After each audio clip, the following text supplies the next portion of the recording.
இப்போல்லாம் ஐபிஎல்ல எல்லா பேட்ஸ்மேன்ஸோட பேட்டையும் கிரவுண்ட்லேயே செக் பண்ணுறாங்க.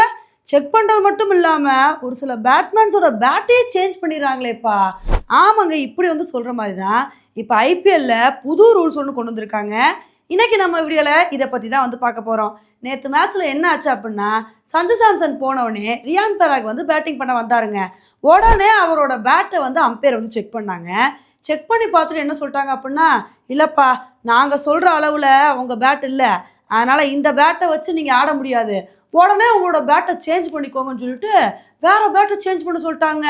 இதனால தானே என்னமோ நேற்று மேட்ச்சில் ரியான் பராக்னால ஒழுங்காகவே ஆட முடியல, மனுஷன் வேகமாகவே அவுட் ஆகிட்டாருங்க.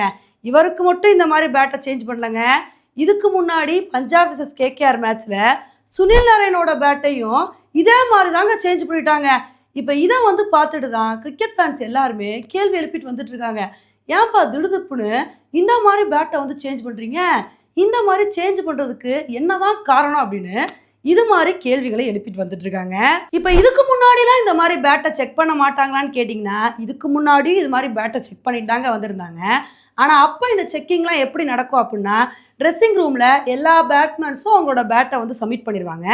அந்த பேட்டை வந்து அம்பையர்ஸ் வந்து செக் பண்ணுவாங்க. அந்த பேட் வந்து கரெக்டான அகலத்தில் வந்து இருக்கா, கரெக்டான ஹைட்டில் தான் வந்துருக்கா, எல்லா கண்டிஷனும் அந்த பேட்டில் வந்து கரெக்டாக இருக்கா அப்படின்றத வந்து செக் பண்ணுவாங்க.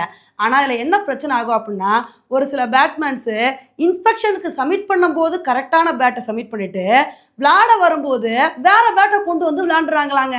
இந்த மாதிரி பேட்ஸ்மேன்ஸ் பண்ணுற ஃப்ராடுத்தனத்தை தவிர்க்கணும் அப்படின்றதுக்காண்டி தான் இப்போ பிசிசிஐ வந்து ஐபிஎல்ல புது ரூல்ஸ் வந்து கொண்டு வந்திருக்காங்க. என்னன்னா, எப்போ பேட்ஸ்மேன்ஸ் வந்து கிரவுண்டுக்கு ஆட வராங்களோ அப்போ தான் வந்து லைவாகவே அவங்களோட பேட்டை வந்து செக் பண்ணணும். அவங்களோட பேட்டை செக் பண்ணி வித்து டெப்த்து எல்லாம் கரெக்டாக இருக்கான்னு பார்க்கணும். அந்த மாதிரி கரெக்டாக இருந்தால் தான் அந்த பேட்டை வச்சு அவங்கள வந்து விளையாட வந்து அனுமதிக்கணும். ஒருவேளை அந்த கண்டிஷன்ஸ்குள்ளே அந்த பேட்டு வரலன்னு வச்சுக்கோங்களேன், உடனே பேட்டை சேஞ்ச் பண்ணிடணும் அப்படின்னு இது மாதிரி இந்த ஐபிஎல்ல புது ரூல்ஸ் வந்து கொண்டு வந்திருக்காங்க. இதனால தான் இப்போ வந்து ஃபோர்த் அம்பையர் எல்லா பேட்ஸ்மேன்ஸோட பேட்டையும் செக் பண்ணுறாங்க. அவங்க சொல்கிற அளவுக்குள்ளே அந்த பேட் இருந்துட்டா பரவாயில்ல, அப்படி அந்த அளவுக்குள்ளே பேட் இல்லைன்னு வச்சுக்கோங்களேன், உடனே பேட்டை வந்து சேஞ்ச் பண்ண சொல்கிறாங்க. இதனால தான் ரியான் பராக்கோட பேட்டையும் சுனில் நரேனோட பேட்டையும் சேஞ்ச் பண்ண சொல்லியிருக்காங்க. இப்போ உண்மையிலே இந்த ரூல் கொண்டு வந்திருக்கிறது நல்லது அப்படின்னு தாங்க வந்து சொல்லணும். ஏன்னா இது நாள் வரைக்கும் ஐபிஎல் சீசன் எல்லாமே பேட்ஸ்மேன்ஸ்க்கு சாதகமாக தான் வந்து இருந்துச்சு. பவுலர்ஸ் ரொம்ப கஷ்டப்பட்டுட்டு இருந்தாங்க. ஆனால் இப்போ வந்து பிசிசிஐ ஐபிஎல்ல பவுலர்ஸ்க்கு சாதகமாக இருக்கிற மாதிரி நிறைய ரூல்ஸ் வந்து கொண்டு வந்திருக்காங்க. இதனால தான் ஐபிஎல் மேட்சஸ் பார்க்கவே ரொம்ப இன்ட்ரெஸ்டிங்காக வந்திருக்குங்க.